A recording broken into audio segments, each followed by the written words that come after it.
তো আমার কৃষক ভাই বন্ধুরা, তবে এখানে দেখা যাইতেছে একটা টমেটো ক্ষেত, এমনকি বিলাহি ক্ষেত দেখতে পাচ্ছেন। এখানে টমেটো ক্ষেত আর এমনকি বিলাহি ক্ষেত।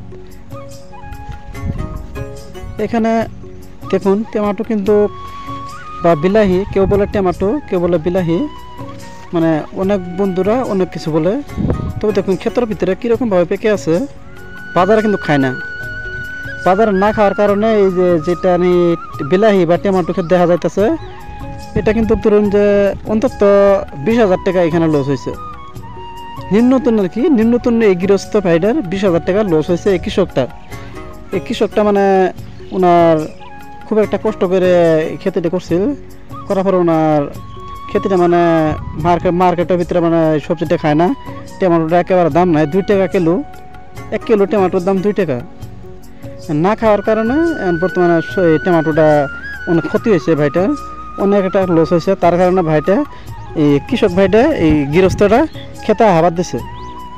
প্রথম দেখুন টমেটোগুলা, একটা কত সুন্দর সুন্দর টমেটো দেখুন, একেবারে কীরকম ধরনের পেকে আছে। এখন গৃহস্থটা একেবারে মানে খেতে একবারে হাবাদ দিচ্ছে। খেতে মোটামুটি ধরুন যে আসেই না, কী করবো এসে, টমেটো তো মার্কেটও খায় না। কৃষকটার মানে খুবই একটা দুঃখ। কি সবজি করবে, কি আবাদ করবে, যদি মার্কেটও না খায় তাহলে আবাদ করে কি হবে? তো দেখুন, যারা এই টাউন এলাকায় থাকেন তারা তো ভাবেন যে আবাদ করলে বোধহয় হয়তো বা পয়সা পাওয়া যায়, কিন্তু আবাদ করলে পয়সা পাওয়া যায় না। আবাদ